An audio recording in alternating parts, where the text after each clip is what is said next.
The veil fluttered in the wind as you ran barefoot, breathless, heart racing like a storm. The sound of wedding bells faded behind you, replaced by honking cars and the dull roar of the city. Tears blurred your vision, but you didn't care. All you knew was that you couldn't do it. You couldn't marry a man 3 times your age. You couldn't let your parents sell your silence to repay a debt they couldn't pay themselves. You just couldn't.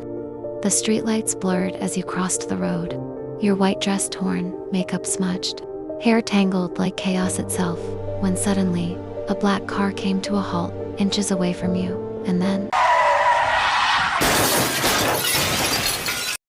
the world spun, and you stumbled onto the ground. You heard the door slam, footsteps rush toward you, and a deep, commanding voice. Are you insane? You could have died. His voice cut through the noise, firm, irritated, yet oddly calm beneath it all. He moved toward you, crouching low, eyes scanning for any sign of injury. He grabbed your arm, pulling you upright. There was no gentleness in his touch at first. But then he paused, his hand hesitating for a moment before he gently brushed the strands of hair away from your face. You blinked your eyes, everything looked blurry. You couldn't understand what was happening. All you knew was that you had to go. I have to go, you whispered. Don't move too fast, he said. You flinched at the touch, but his hand only steadied your arm, gentle despite the strength in his grip. His fingers were cold, not from the weather, but from the kind of man who wasn't used to warmth. He wasn't someone who stopped for strangers. He wasn't the type to interfere, but something about you, the way you trembled, the wild panic in your eyes made him pause longer than he should have. You forced yourself upright, shaky but stubborn. I'm fine, you murmured, breath uneven. Please, I just need to go. You took a step, and the world tilted. The sound of your heart drowned out everything else as your knees gave way. Before you could hit the ground, his arms were around you, solid, sure, grounding. You tried to resist, your hands weakly pressing against his chest. But his voice stopped you. Stop fighting, he said quietly. You're in no state to run. Your vision blurred, his face only half clear, in the haze of lights dark, eyes unreadable, calm in a way that made you feel both safe and scared. Whom you whispered, the word barely leaving your lips. Doesn't matter right now, he answered. His tone lowered this time, just breathe, . The world dimmed, your body giving in before your mind could protest. The last thing you remembered was the faint scent of leather, and rain, and the sound of his voice, deep and distant. You'll be fine now, he said. Then everything went dark. Your eyes fluttered open, and the world spun. The ceiling blurred above your shapes, shifting until they finally settled into focus. Slowly, you pushed yourself up, wincing as every muscle in your body ached like you had been hit by a storm. A dull throb pulsed through her head. As her vision cleared, she froze. This wasn't her room. The space around her was unfamiliar, black, sleek, and far too large. Heavy curtains dimmed the light, and faint traces of cologne lingered in the air, rich and intoxicating. Your hand instinctively reached for your temple as flashes returned, rain pouring, your veil flying, the sound of a car screeching, and then, darkness right, you was running away. Running from that marriage, from the man your parents had chosen to sell you to. The rain and your tears had blurred everything. And then there was a hit, an act, and someone had reached out, helping you to stand. But who? You looked around again, scanning every corner of the massive room. On a chair to her left lay her torn wedding dress, the fabric wrinkled and stained. Your breath hitched. If that was there, then what was you wearing? Your eyes darted down. A black oversized t-shirt hung loosely on your frame, paired with soft trousers. The fabric smelled faintly of something familiar, a deep, musky cologne, the same scent that had filled the air when he caught you. The scent of the person who maybe saved your life. Your heart skipped a beat, and then clicked. The door handle turned slowly. You froze as the door opened, your breath catching in your throat. A woman stepped inside, dressed neatly, her posture disciplined, movements precise. Something about her demeanor suggested she wasn't just a maid, maybe a nurse, maybe both. You're awake, the woman said with a faint, composed smile. How are you feeling? You blinked, your mind racing faster than your heartbeat. What should you have to ask first? Who are you? Where am I? Whose house is this? And why was I here instead of a hospital? But your thoughts were spinning too fast, tangled with pain and confusion.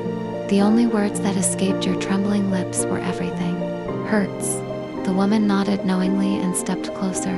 Her steps were measured, almost rehearsed as if trained to move without sound. Where does it hurt? She asked calmly, examining your arms and forehead.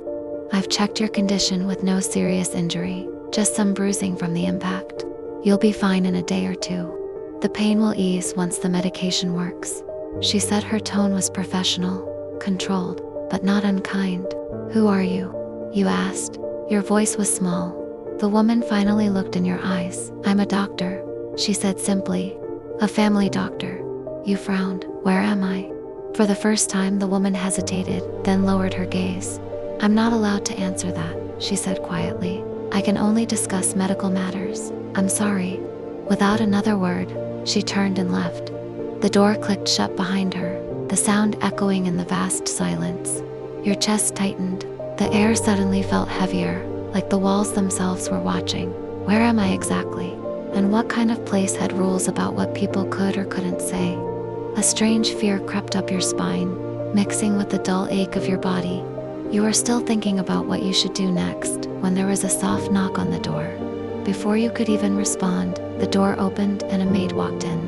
From her appearance, it was clear she worked here, her clothes neat, her steps quiet, her eyes lowered. In her hands, she carried a tray. She came closer, stopping in front of you, still keeping her gaze down. Ma'am, the soup is for you, she said softly. It seemed like she was waiting for your permission before placing the tray down, waiting for some signal to move. You hesitated, your mind racing. Maybe I should ask her, you thought. Can you tell me where I am? And whose house this is? You finally asked, your voice uncertain but firm. The maid didn't move. She stood silently, head bowed, hands steady. I'm asking you something, you repeated, frustration slipping into your tone. Where am I? Still nothing. Not a single word. Won't you say anything? You demanded. The maid only murmured the same line again, quietly, almost as if it was the only thing she was allowed to say. Ma'am, your soup. So even she couldn't speak beyond her task. Fine, just put it here, you said, trying to sound calm though your heart was pounding. The maid placed the tray down carefully, still avoiding eye contact. Without another word, she turned and left her eyes fixed on the floor until the very last moment. The door clicked shut. The silence that followed was heavier than before. You couldn't bring yourself to eat in such strange, suffocating circumstances. You steadied your racing heart and decided you had to get out of the room. You climbed out of bed. A light dizziness washed over you, but you caught yourself and pressed on. Pain throbbed quietly through your body as you walked gently. You opened the door. No one stood in the corridor. You stepped out and looked around. No one stood in the corridor. You stepped out and looked around. This was not a small house. Your eyes moved over the space in bewilderment. Dozens of rooms, some on another floor, and from here she could peer down to the ground floor below. Determined to get out of this place, you started descending the staircase. Each step echoed softly beneath your feet as you made your way down. The stairs led to a massive lounge, circular in shape, surrounded by closed doors. Your eyes darted around the space. Everything was too grand, too silent. In one corner of the lounge, you noticed a small hallway, and at the end of it, a huge door. It looked like the main exit. Without hesitation, you hurried toward it. Your heartbeat quickened as you grabbed the handle and tried to open it. Locked. A digital lock blinked at your APIN code. Shit, what the hell? She muttered under her breath, frustration rising.